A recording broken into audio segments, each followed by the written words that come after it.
हम लोग श्रीमद् भगवद गीता के 8वें अध्याय के 26 और 27 श्लोक को देखेंगे।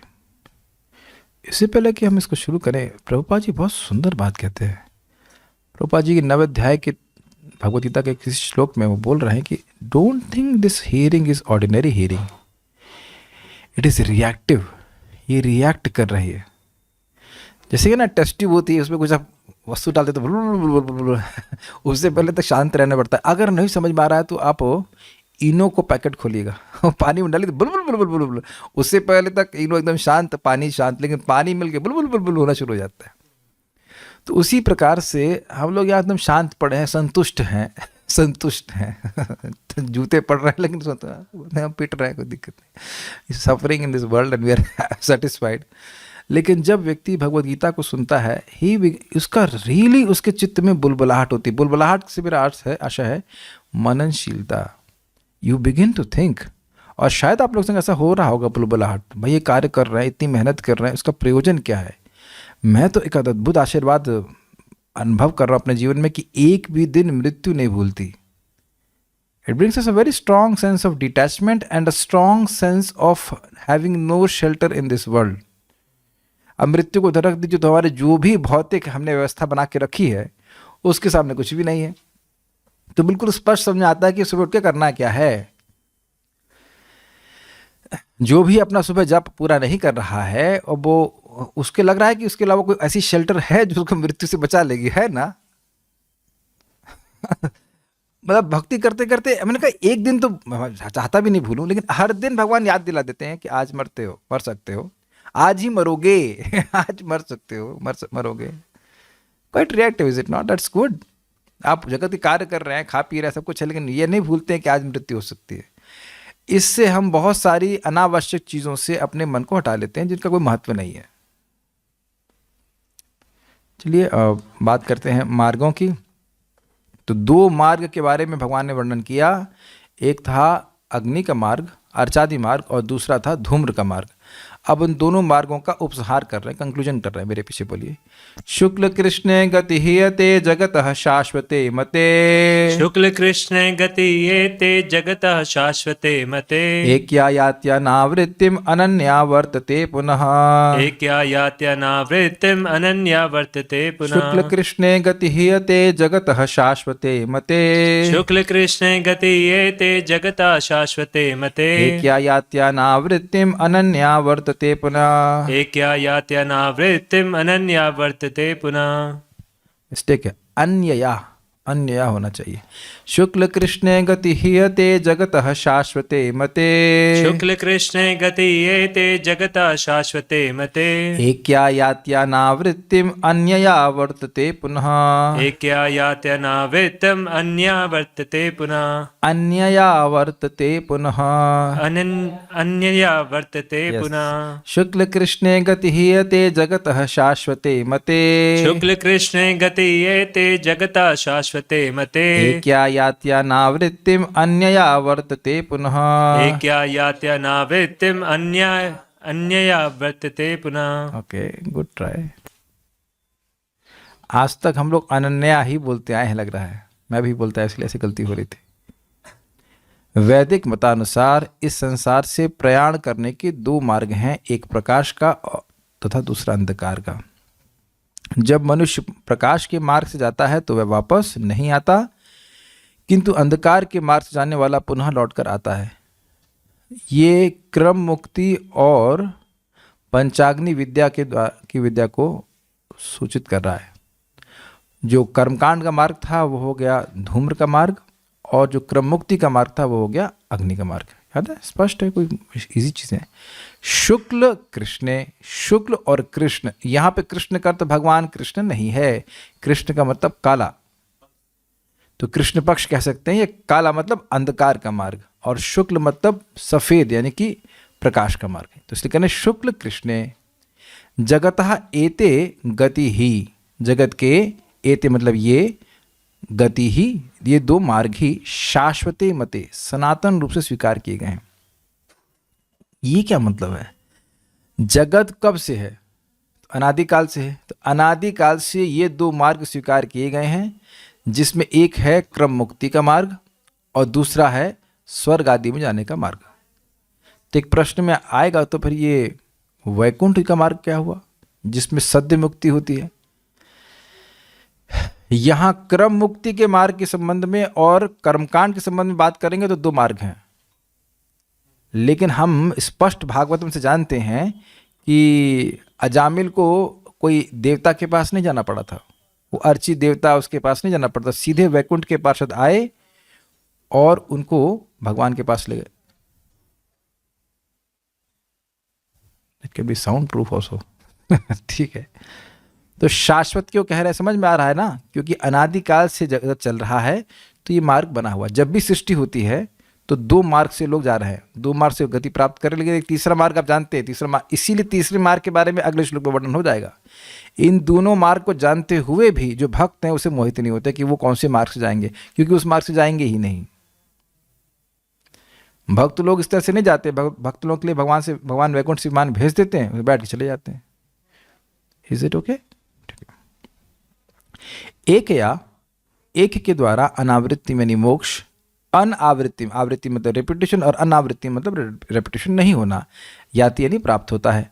अन्य या दूसरे के द्वारा पुनः आवर्तते, पुनरावर्तन होता है। तो इसके द्वारा व्यक्ति विवेक रख सकता है कि उसे कौन से मार्ग पर जाना है। शुक्ल कृष्ण गति ही एते, शुक्ल यानी प्रकाश और कृष्ण मतलब अंधकार, इस प्रकार की गति यानी मार्ग हैं। ये दो मार्ग हैं। जगतः शाश्वते बते, जगत में शाश्वत रूप से ये दो मार्ग स्वीकार किए जाते हैं। एक या याति अनावृत्ति, एक के द्वारा अगर कोई व्यक्ति जाता है तो अनावृत्ति को प्राप्त होता है, अर्थात मोक्ष को प्राप्त होता है। वो कौन सा मार्ग है? शुक्ल मार्ग। और अन्य या आवर्तते पुनः, और अगर कृष्ण मार्ग से यानी कि अंधकार के मार्ग से जाता है तो वह व्यक्ति आवर्तन को प्राप्त होता है। बहुत ईजी श्लोक है, कुछ समझाना इसमें हमको नहीं है। श्रीधरी कहे गए मार्गों का उपसंहार करते हैं। अर्ची आदि गति शुक्ला कही गई है क्योंकि वह प्रकाशमय है। धूमादि गति कृष्णा है क्योंकि वह अंधकारमय है। ये दोनों गतियां अर्थात मार्ग ज्ञान और कर्म के अधिकारियों के लिए जगत में शाश्वत अर्थात अनादि माने गए हैं, क्योंकि संसार अनादि है। किन लोगों के लिए? ज्ञानियों के लिए और कर्मियों के लिए। भक्तों का नाम यहाँ पे नहीं रखा गया, इसीलिए मैं समझा रहा था कि ये दो मार्ग भक्तों के लिए है ही नहीं, इसलिए वहाँ उन दोनों मार्गों के बारे में सुन करके भी भक्त लोग मोहित नहीं होते कि हम कौन से मार्ग पे जाएंगे। जिस रास्ते पे चलना ही नहीं है वहाँ के कंकड़ स्पीड ब्रेकर गिरने का कोई मतलब नहीं है। Is it okay? उनमें से एक के द्वारा यानी शुक्ल गति द्वारा तो निवृत्ति यानी मोक्ष को प्राप्त होता है और दूसरी कृष्ण गति से जाकर वापस लौट आता है। गीताभूषण टीका। अब मैं जानबूझकर गीताभूषण टीका रखा हूँ यहाँ पे कुछ प्रयोजन से, पहले पढ़ दूंगा फिर आप देखना क्या होता है। यह श्लोक दोनों पथों का उपसंहार करता है। अर्ची आदि के पद को शुक्ल कहा गया है क्योंकि ये प्रकाशमान है। धूम्र आदि के पद को कृष्ण कहा गया है क्योंकि इसमें प्रकाश शून्यता है। ज्ञान और कर्म में अधिकार के कारण इन दोनों पथों को इस जगत में शाश्वत कहा जाता है क्योंकि संसार अनादि है। तब आपको क्या लगा? आपको ये लगा ना कि अपने श्रीधर स्वामी की टीका को दोबारा पढ़ा, कुछ समझ में आया मैं क्या कह रहा हूँ? यद्यपि श्रीधर स्वामी पाद गौड़िया वैष्णव संप्रदाय में नहीं है।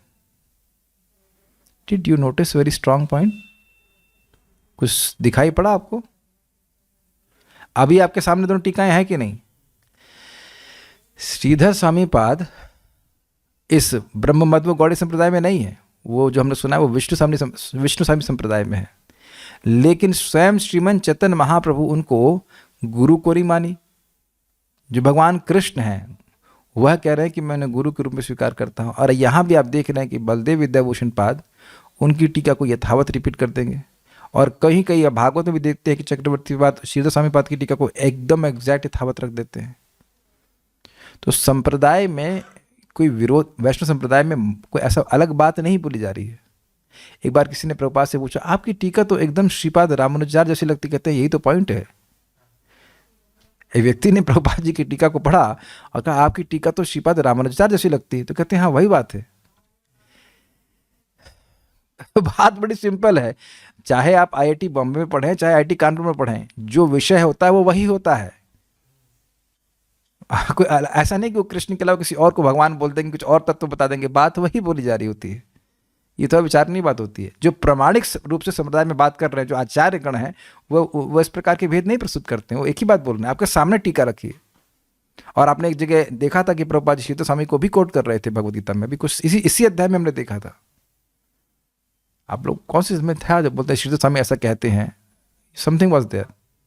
एक मैं पॉइंट यहाँ पे बोल रहा हूँ, आपके सामने रखकर बोल रहा हूँ। तात्पर्य, आचार्य बलदेव विद्याभूषण ने छांदोग उपनिषद से ऐसा ही विवरण उद्धृत किया है, जो अनादिकाल से सकाम कर्मों तथा दार्शनिक चिंतक रहे हैं वे निरंतर आवागमन करते रहे। अब आप लोगों को उस विद्या को याद करने में कोई कठिनाई तो है नहीं। छांदोग उपनिषद में क्या बताया गया था? अर्ची, अर्ची से अग्नि से ज्योति, जो अग्नि से ज्योति, ज्योति से अह दिन के देवता, फिर शुक्ल पक्ष के देवता, अग्नि ज्योतिरह शुक्ला षडमास उत्तरायणम, उत्तरायण के देवता, उसके बाद संवत्सर के देवता, फिर सूर्य, फिर चंद्रमा, फिर विद्युत, और फिर एक अमानवीय पुरुष उनको ब्रह्म की ओर लेके जाता है। ये पता था। उसके बाद यहाँ पे धूम्र मार्ग में क्या था? वह धूम्र, धूम्र से रात्रि, रात्रि से कृष्ण, कृष्ण पक्ष, उसके बाद दक्षिणायन, और फिर संवत्सर को प्राप्त नहीं होता। वो चंद्रमा के पास चला जाता है और फिर उसके बाद आकाश से घूमता है, उसके बाद वो संवत्सर को प्राप्त नहीं होता। तो वहाँ उससे अब देखिए, अब वहाँ टीका पढ़ लेने से बात समझ में आ रही है कि ना प्रभुपाद जी क्या बात कर रहे हैं, छंदों को तो क्या रेफर कर रहे हैं, ईजी हो गया समझ में आने में, ये बात कह रहे हैं। तो जो अनादिकाल से सकाम कर्मों तथा दार्शनिक चिंतक रहे हैं वे निरंतर आवागमन करते रहे। वस्तुतः अब एक बात आ गई, भाई जो निर्विशेष ब्रह्म में जा रहे हैं उनका तो मुक्ति हो गया ना। प्रभुपाद काफी इंटरेस्टिंग बात बोल रहे हैं। प्रभुपाद जी कह रहे हैं कि दोनों ही आवागमन करते हैं। जो कर्म मार्ग में है वह तो स्पष्ट है कि ऊपर जा रहे नीचे आ रहे हैं, लेकिन जो ब्रह्म को प्राप्त कर रहे हैं, निर्विशेष ब्रह्म, वह भी इस जगत में आते हैं। और इस बात की पुष्टि इस बात की पुष्टि दशम स्कंद में होती है। ब्रह्मा जी नहीं कहते हैं, देवता लोग कहते हैं। गर्भस्तुति में आरूह्य कृच्छेन परम पदम तथा पतंति नादृत युष्मात् पदांग्रह। बड़ी मेहनत करके वह इस ब्रह्म पद को प्राप्त करते हैं, लेकिन क्योंकि भगवान कृष्ण का अनादर करते हैं इसलिए वापस इस जगत में आ जाते हैं। बेसिकली बात यह है कि भगवान कृष्ण की सेवा जब तक जीवात्मा को नहीं मिलेगी उसको स्थैर्य प्राप्त नहीं होगा। ब्रह्म में भी यही बात यहाँ पे स्पष्ट बता रहे हैं। वस्तुतः उन्हें परम मोक्ष प्राप्त नहीं होता क्योंकि वे कृष्ण की शरण में नहीं जाते। स्पष्ट समझ में आ रहा है बात? तो थोड़ा और क्लियर समझ लीजिए कि ये जिस क्रम मुक्ति के बारे में बात हो रही है वो ब्रह्म में जाने की, ब्रह्म में लीन होने के बारे में बात हो रही है। जब ब्रह्म भगवान से अभिन्न इस दृष्टि से कि वह उनकी अंग कांति है, लेकिन वहां पे भगवान की सेवा नहीं प्राप्त हो रही है, इसलिए वह भी स्थिरता की स्थिति नहीं है। जैसे प्रभुपाद समझाते हैं कोई व्यक्ति अंतरिक्ष में जाके टंग जाए लेकिन ग्रह को नहीं प्राप्त हो तो उसकी स्थिति स्टेबल नहीं है, वो बीटा वर्जन है। बीटा वर्जन समझते सॉफ्टवेयर का, अनस्टेबल है, वापस आ सकता है। कुछ पूछ रहे हैं भक्त। दार्शनिक चिंतन का क्या अर्थ है? ज्ञानी, हाँ ब्रह्मवादी भी कह सकते हैं, यस। तो अब भगवान कह रहे हैं कि भक्त लोग इन दोनों मार्ग को जानते हैं लेकिन मोहित नहीं होते। मोहित मतलब कर्म मार्ग में जाऊं कि ज्ञान मार्ग में जाऊं, दोनों में ही नहीं जाएं। तस्मात् सर्वेषु कालेषु माम अनुस्मरेत् च। भगवान में अपने मन को लगाएं, भगवान के पास पहुंच जाएंगे। Is it okay? Very easy, simple, clear. मेरे पीछे बोलिए। नैते श्रुति पार्थ जानन योगी मुह्यति कश्चन। नैति श्रुति पार्थ जानन योगी मुह्यन्ति कश्चन। तस्मात् सर्वेषु कालेषु योगयुक्तो भव अर्जुन। तस्मात् सर्वेषु कालेषु योगयुक्तो भव अर्जुन। नैते श्रुति पार्थ जानन योगी मुह्यति कश्चन। नैति श्रुति पार्थ जानन योगी मुह्यन्ति कश्चन। मुह्यन्ति कहाँ से आ गया? नैते श्रुति पार्थ जानन योगी मुह्यति कश्चन। नैति श्रुति पार्थ जानन योगी मुह्यति कश्चन। तस्मात् सर्वेषु कालेषु योगयुक्तो भव अर्जुन। तस्मात् सर्वेषु कालेषु योगयुक्तो भव अर्जुन। नैते श्रुति पार्थ जानन योगी मुह्यति कश्चन। नैति श्रुति पार्थ जानन योगी मुह्यति कश्चन। तस्मात् सर्वेषु कालेषु योगयुक्तो भव अर्जुन। तस्मात् सर्वेषु कालेषु योगयुक्तो भव अर्जुन। भवार्जुन। नैते श्रुति पार्थ जानन योगी मुह्यति कश्चना। नैति स्थिति पार्थ जानन योगी मुह्यति कश्चन। तस्मात् सर्वेषु कालेषु योगयुक्तो भवार्जुन। तस्मात् सर्वेषु कालेषु योगयुक्तो भवार्जुन।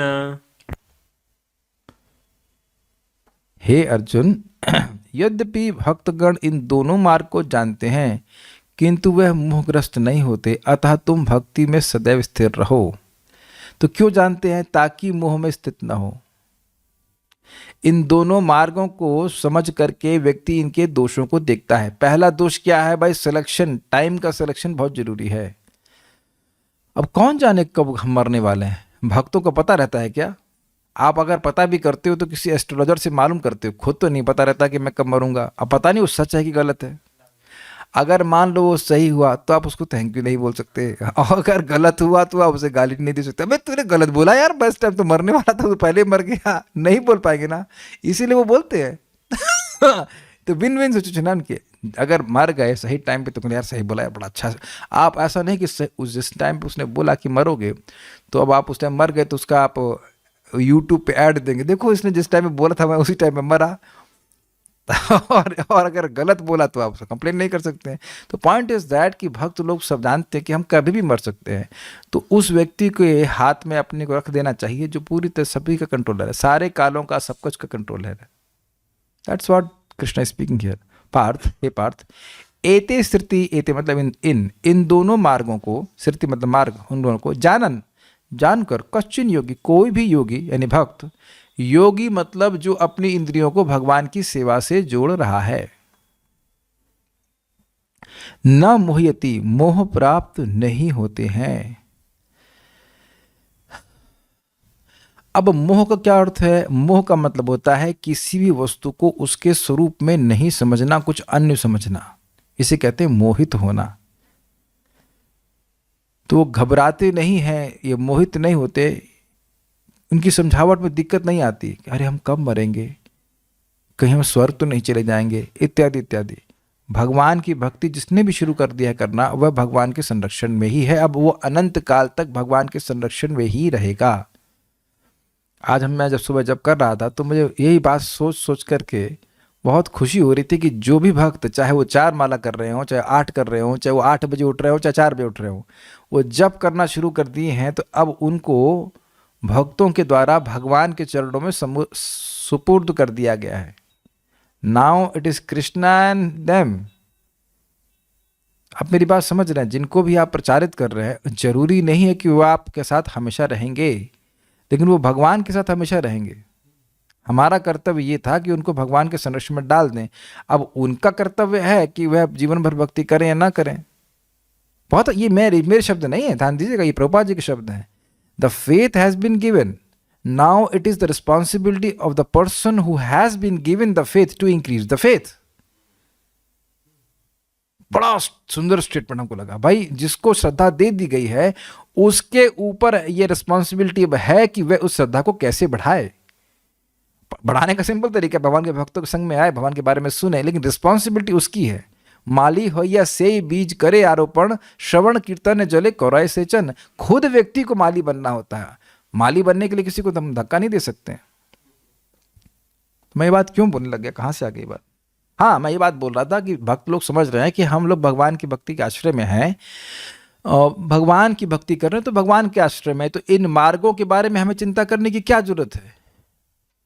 क्यों जरूरत नहीं है? अरे भगवान स्वयं बोल रहे हैं कि चिंता मत करो, चिंता कर रहे हो तुम मोहित हो। Is it okay? जो व्यक्ति इन मार्गों के बारे में चिंता कर रहा है वह मोहित है, क्योंकि भगवान यहाँ पे कह रहे हैं कि जो मोहित नहीं होता उसका क्या लक्षण है? वह इन मार्गों के बारे में चिंता नहीं करता है। काफी इंटरेस्टिंग है, ये लैंग्वेज समझ में आ रही है। ये प्रमाण क्या है मोहित न होने का? आप इन मार्गों के बारे में चिंता नहीं करेंगे कि कब मरेंगे, कैसे मरेंगे, क्या। Because we have natural faith in Lord, the Lord will not do anything bad for his devotee. He cannot, he will never do. He never even thinks to do. वो किसी का भी बुरा करने के बारे में नहीं सोचते हैं। उनके संग दिक्कत ये है कि वो बुरा कर नहीं सकते। भगवान सब कुछ कर सकते, बस बुरा नहीं कर सकते किसी का। किसी का वो चाहे भी कि मैं इसका बुरा कर दूं तब भी नहीं कर सकते।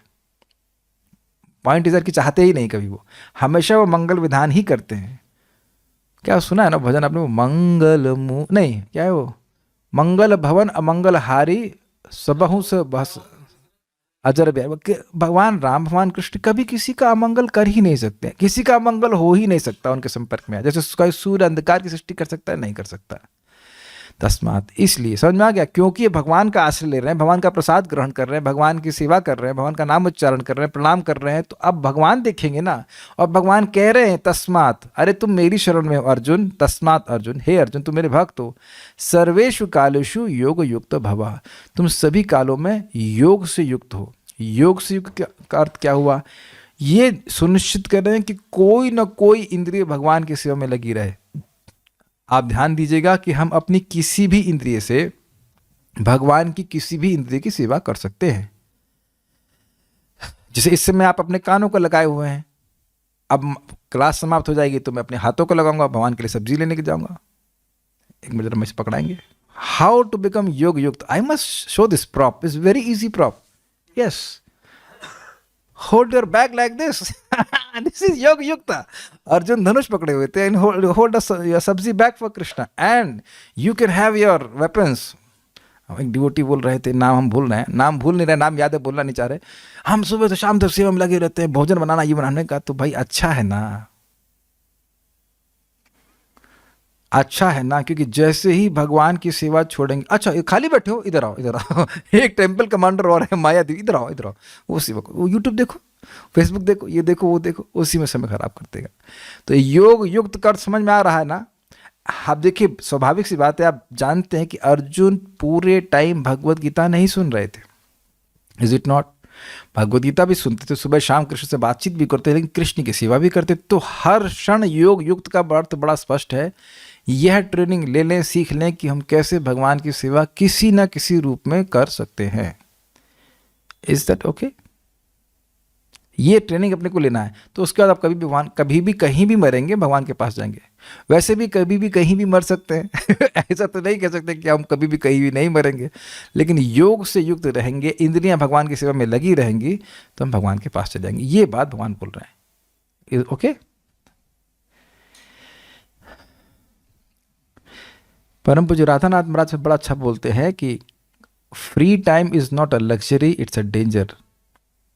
कि खाली हम कभी बैठ सकते नहीं हैं, और अगर भगवान की सेवा नहीं है तो माया तो कहेगी आइए सेवा कीजिए, एक बार सेवा का और मौका दे रही हूँ, एक बार सेवा का और मौका दे रही हूँ। न एते स्थिति पार्थ जानन, हे पार्थ, हे अर्जुन, हे पार्थ, इन दोनों मार्गों को जानते हुए भी योगी मोहित कश्चन, कोई भी योगी जो है वो मोहित नहीं होता। न मोहयति एते स्थिति पार्थ जानन, इन दोनों मार्गों को जानते हुए भी योगी कश्चिन न मोहिति, कोई योगी कभी भी मोहित नहीं होता है।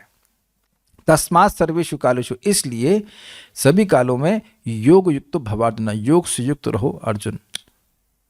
अच्छा एक बात देखिए, शब्द भव, भव मतलब हो, मतलब पहले नहीं थे अब हो।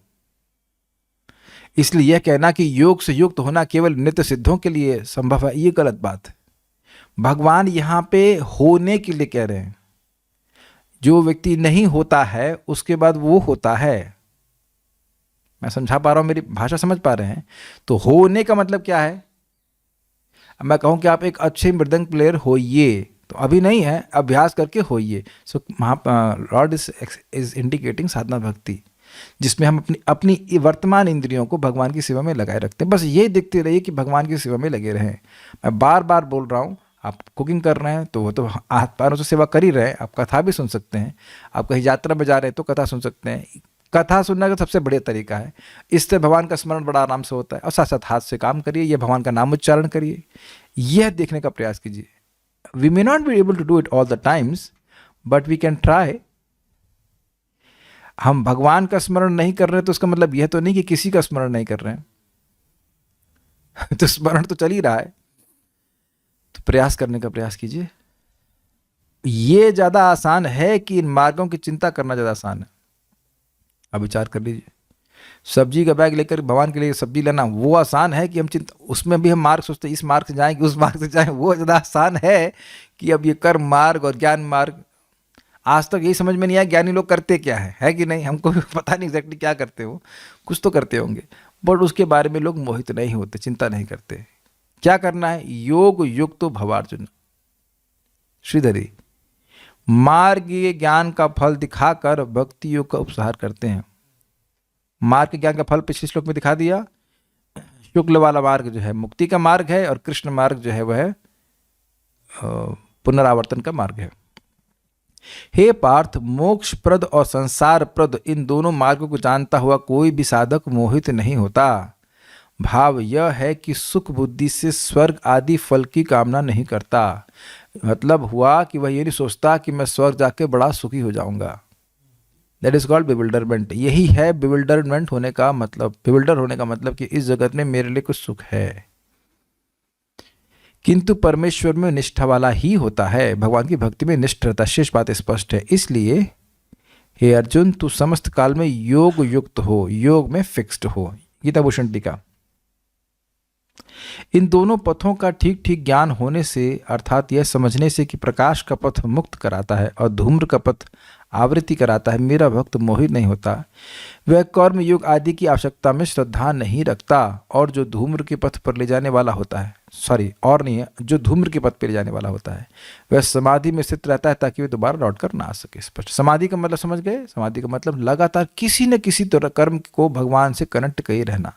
कर्म योग की बात नहीं कर रहा हूं मैं, किसी न किसी रूप में अपने को भगवान की सेवा में लगाए रखना। श्रवण कीर्तन स्मरण वंदन इत्यादि एक एक संपर्क इस भक्तिमय पथ के द्वारा भगवत धाम की ओर जाने के लिए अग्रसर पथ है, अग्रसर कदम है। ये बात विचार करना चाहिए।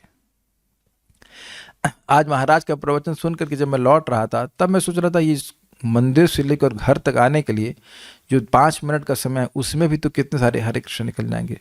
यहाँ से लेकर अब मार्केट तक जाएंगे, उसमें कितने हरे कृष्ण निकल जाएंगे। तो कहीं लिखा है कि स्कूटर पे आप हरे कृष्णा करते हैं तो अपराध है। नाम अपराध में आता है ये स्कूटर पे बोलना। आपको पता है नाम का एक नियम क्या है? हमेशा बोलते रहना, यही नाम का नियम है किसी भी अवस्था में। तस्मात् सर्वेषु कालेषु माम अनुस्मरण युद्धचा। It's very simple. तात्पर्य, कृष्ण अर्जुन को उपदेश दे रहे हैं कि उसे इस जगत से आत्मा के प्रयाण करने के विभिन्न मार्गों को सुनकर विचलित नहीं होना चाहिए। भगवत भक्त को इसकी चिंता नहीं होनी चाहिए कि वे स्वेच्छा से मरेगा या दैववशात। भक्त को कृष्ण भावनामृत में दृढ़तापूर्वक स्थित रहकर हरे कृष्ण का जप करना चाहिए। उसे यह जान लेना चाहिए कि इन दोनों मार्गों में से किसी की भी चिंता करना कष्टदायक है। स्पष्ट है प्रभुपाद जी का तात्पर्य। कृष्ण भावनामृत में तल्लीन होने की सर्वोत्तम विधि यही है कि भगवान की सेवा में सदैव रत रहा जाए। इसी को समाधि कहा जाता है। देखिए, थोड़ा समझने का प्रयास कीजिए। हम कोई भी कार्य करते हैं तो वह अपनी चेतना के द्वारा करते हैं। कॉन्शियसनेस की शक्ति के बिना कोई कार्य नहीं कर सकता। आंखों को मसल भी नहीं सकता। आंखों को ऐसे खोल भी नहीं सकते, आंखें बंद भी नहीं कर सकते। You desire to sleep then you sleep, you desire to wake up then you wake up, like that. मैं अपनी चेतना के द्वारा बोल रहा हूं। Is it sinking in? तो जो कुछ भी हम कर रहे हैं वह प्रकट रूप में दिख रहा है कि इंद्रियों के द्वारा हो रहा है, लेकिन उसके पीछे आप जानते हैं कि मन है। बिल्कुल स्पष्ट समझ लीजिए, the willing portion of the mind is manifested as activities of the senses। ये बातें बड़ी धीरे धीरे समझ में आती हैं। मन का जो संकल्प शक्ति है, विलिंग मतलब संकल्प, वह शरीर की इंद्रियां, उनकी क्रियाओं के रूप में प्रकट होता है। मैं फिर रिपीट कर रहा हूं, the willing portion of the mind is manifested as activities of the senses. मैं कहूँ कि आज जैसे मैंने प्रभुपाद जी के तिरुभाव दिवस पे कहा कि आप लोग आज कचौड़ी बनाइए, तो हमारे घर में भी भक्त आए, उन्होंने कचौड़ी बनाई, तो इच्छा थी ना कचौड़ी बनाने की। अगर संकल्प होता कि हम कचौड़ी बनाएंगे ही नहीं, जान चली जाएगी कचौड़ी नहीं बनाएंगे, तो नहीं बनाएंगे कचौड़ी। आपके सामने भोजन के पदार्थ आते हैं, मान लीजिए आपको मना है चावल फॉर एग्जाम्पल, और आप संकल्प लेते हैं हम नहीं खाएंगे, तो नहीं खाते हुए दिखते हैं। खाते हुए दिख रहे हैं, इसका मतलब है कि संकल्प है। Is it okay? मैं इस समय कभी सब्जी लेने नहीं जाता हूं, आज लेने जा रहा हूँ, मुझे मालूम चल गया कि इस समय भी खुली रहती है मार्केट, तो हम जा रहे हैं, तो संकल्प है तब ना जाएंगे। कुछ समझ में आ रहा है, तो लग रहा है कि हाथ पांव से काम हो रहा है, लेकिन काम हो रहा है हमारे मन से। Is that clear? तो इसी को प्रभुपाद जी प्रैक्टिकल समाधि कहते हैं। अब इसके बाद आप मान लीजिए भोजन बनाएंगे या घर की सफाई करते हैं, कुछ ये समझें कि अपने घर में भगवान को आप रखें, या फोटो हो जाए कुछ, इस भावना में रहें कि भाई ये घर साफ रहेगा तो भगवान को पसंद आता। आप ये प्रैक्टिकल करके देखना। ये प्रभुपाद जी का शब्द है, Krishna accepts a simple offering from a clean kitchen. ये प्रभुपाद जी के एग्जैक्ट शब्द हैं। अपने किचन को आप साफ कीजिए और उसके बाद आप भोजन बनाइए और देखिए कैसा लगता है। आपको पहली बात स्वयं ही बहुत प्रसन्नता होगी, क्योंकि भगवान प्रसन्न है। वो पहले देखते हैं कि कैसे किचन से भोजन बन के आ रहा है। It's very simple thing to become Krishna conscious. Is just so simple. चीज़ें बड़ी कॉम्प्लिकेटेड तरह से बताई जाती हैं, लेकिन बात बहुत सिंपल है कि भगवान देख रहे हैं। भगवान तो पहले देखते हैं, उसके बाद हम देखते हैं कि ये किचन कैसा है, ये ऑफरिंग कैसे हुई, ये ग्लास साफ है कि नहीं। This is very simple and this is called practical समाधि। और ये तभी होगा जब सुबह जप अच्छे से होगा, नहीं तो सर फोड़ लेगा काउंसलर या टीचर या कुछ भी, हम कॉन्शियस नहीं होंगे, नहीं हो पाएंगे। मुझे तो आज आश्चर्य हो रहा था, महाराज क्लास दे रहे थे और महाराज समझा रहे थे, परम पूज्य सच्चिदानंद महाराज ध्यानपूर्वक जप करने के बारे में। तो अब हम क्या बोलें, भक्त लोग वहाँ जप भी कर रहे हो, क्लास भी सुन रहे हैं, तो सुन क्या रहे हो? नहीं, ये पूछा जाए कि तुम फिर सुन क्या रहे हो। महाराज यही समझा रहे हैं कि मन को संहार करना चाहिए, एकाग्र होना चाहिए। और हरे कृष्ण मंत्र जप भी हो रहा है, क्लास भी सुन रहे हैं, तो फिर यही सुन रहे हैं।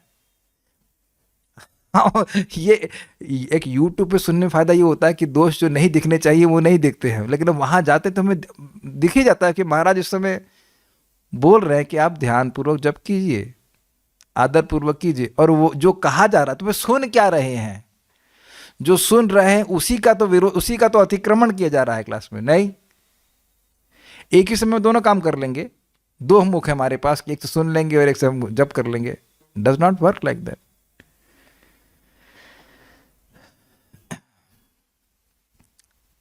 Anyways, what I am trying to say, मैंने ये बात क्यों कही, जितना आप गंभीरता से नामोच्चारण करेंगे, वह भावना, सचेत होने की, कॉन्शियस होने की भावना, वह आपकी हर सेवा में परिलक्षित हो जाएगी। ये दृष्ट है, ये अनुभव किया गया बात है। और अगर सुबह का माला नहीं होता है, वो दिन भर कीर्तनीय सदा हरि होगी, तो वो ना जप के लिए, सुबह के लिए वो कॉन्शियस रहा, और वही चीज़ उसकी सेवा में भी रहेगी, वही उसके बर्ताव, वही सब जगह वहाँ वो ऐसा फैल जाएगा। The way you do one thing is the way you do everything. शायद थोड़ा हैवी लग रही होगी मेरी क्लास, लेकिन कुछ प्रयोजन लेकर मैं कह रहा हूँ उस बात को। प्रभुपाद जी की बात ही मुझे स्मरण आ रही थी। If you chant very nicely 16 rounds in the morning, Krishna will help you to remember him. Krishna will help you to remember him all throughout the day. ये खाली बोलने की बात नहीं है, प्रभुपाद जी के रियलाइजेशन हैं जो बता रहे हैं। अब हमको पकड़ने वाली बात है, पकड़ लें उसको, करके देखिए। कुछ गलती भी करेंगे तो वहां भगवान अंदर से बोलेंगे, देखो तुमने कार्य ठीक नहीं किया, दिस इज नॉट गुड। हमने देखा है कभी कभी टमाटो काट रहे होते हैं, अकस्मात सड़ा हुआ टमाटर निकल जाता है, तुरंत दिख जाता है, अरे देखो। It is like Krishna gives you that intelligence, देखो ये गड़बड़ है। Krishna consciousness works.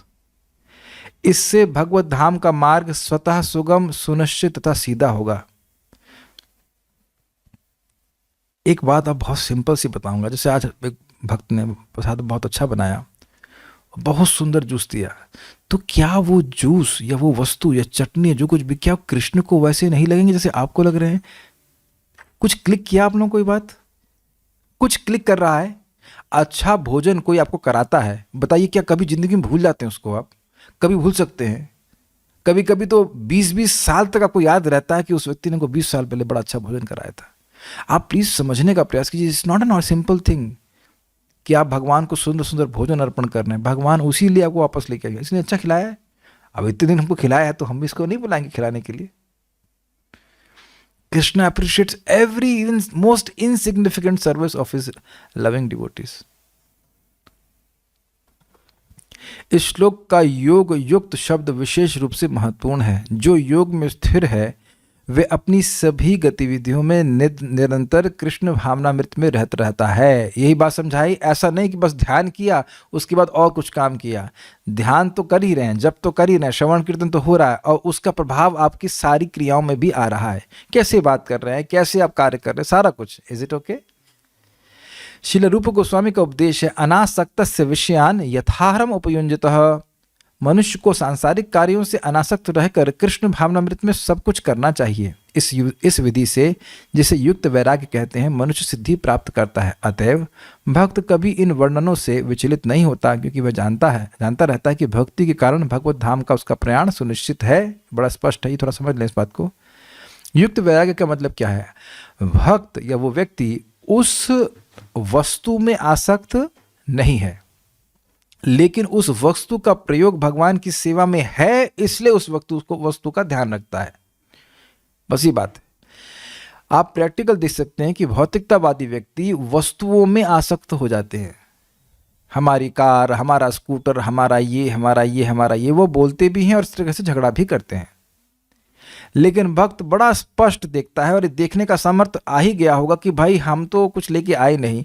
इस जीवन काल में कुछ भगवान की व्यवस्था से वस्तुएं हमारे सामने आई हैं, कुछ समय के लिए हमारे सामने हैं।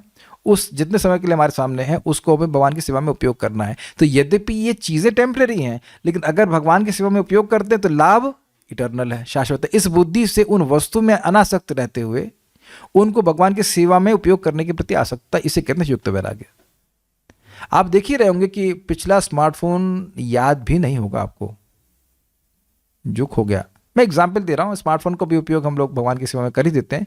एक एग्जाम्पल दे रहा हूँ, और बहुत सारे एग्जाम्पल हो सकते हैं।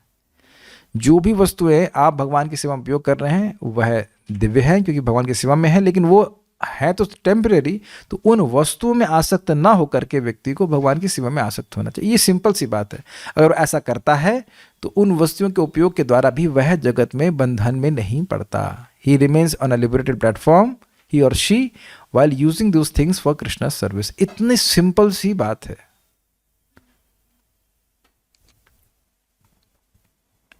सिंपल।